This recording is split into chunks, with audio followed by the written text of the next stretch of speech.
Hello again, my name is Jason, and I'm going to be talking about Ghosts of Manhattan by George Mann.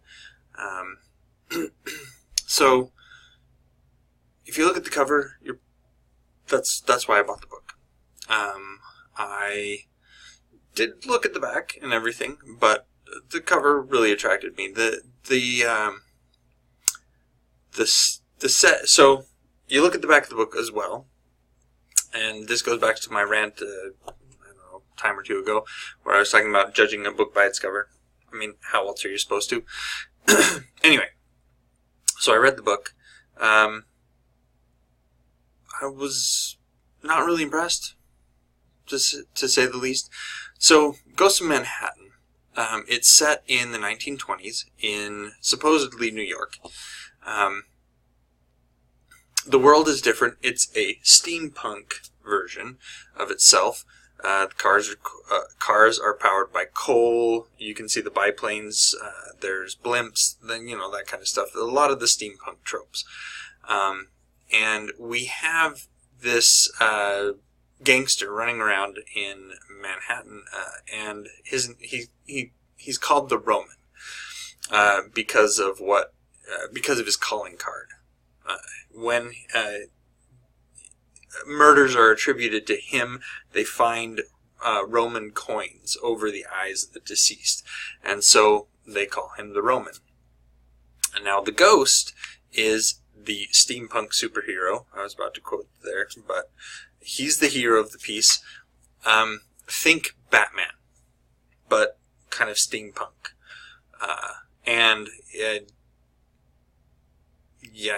He also is not of the non-lethal variety of Batman, but it's that tech thing.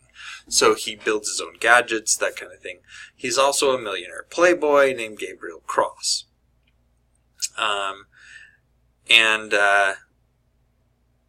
He has rocket-powered boots. He has an explosive flechette gun.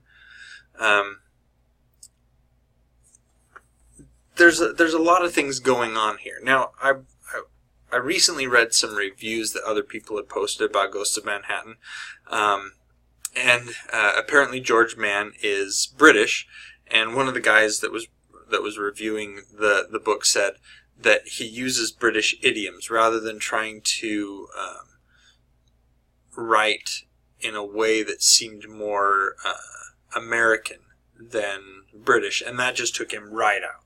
Well, the thing is the background of this is that there's a Cold War between the United States and Great Britain. Great Britain, who has had Queen Victoria as their queen for 107 years at this point. And they've used technology to artificially extend her life, and she finally just passed away. So in my opinion, and again, like I said, right there at the start, my opinion, I didn't notice it. And I don't really think of it as a problem that to me, he was saying that it broke the fourth wall for him. For me, it doesn't. Because on the one hand, like I said, the setup is that there's a Cold War between the United States and Great Britain. And so maybe it could be argued that the development of language was different there, and that American English developed more closely along the lines of that of the British Empire, because the British Empire was still an ongoing power at this point in time, rather than as in the 1920s here, it was much less of a going concern. So to me, it didn't take me out of the action. The thing is that there was a lot of it that I liked. I like the idea of the Ghost, who goes around Manhattan. He's using his ingenuity to come up with these gadgets and things. I like the kind of, to me, this is more noir, less steampunk, in terms of setting. And so this 1920 pulp noir feel, I liked that. I like that a lot. With the addition of this superhero, the Ghost, there's also a police officer who's like one of the honest only honest police officers in New York, and he and the Ghost kind of team up because the Ghost realizes that that this guy is a decent guy, and they help each other out a bit. I mean, obviously there's still going to be some friction between them because the Ghost is taking the law into his own hands. But I did like how the author George Mann, when the Ghost is faced with a situation that he almost dies because of this situation, or he's put in a lot of peril because of it.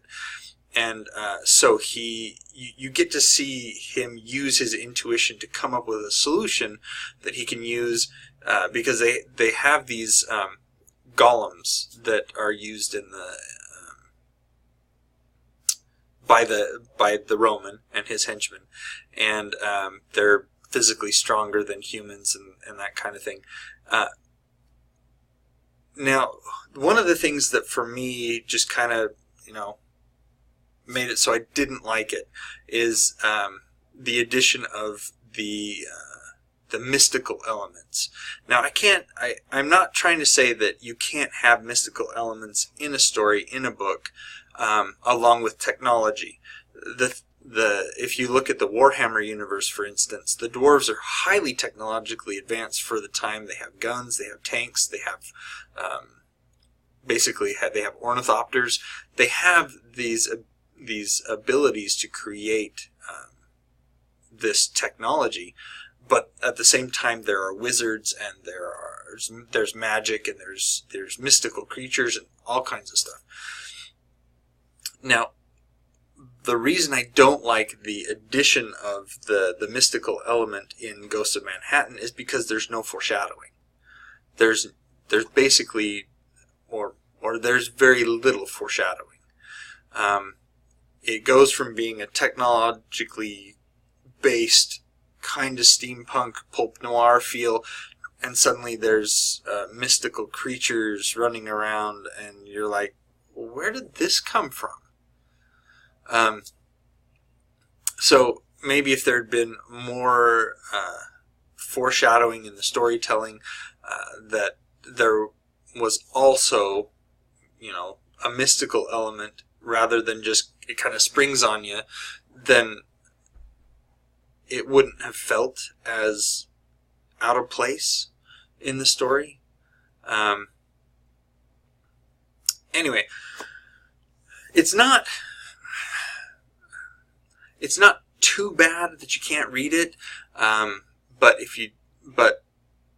there are some problems with it. It's got some good adventure. It's got some good action sequences. I mean, it's very much an action-oriented book. You can't say that it's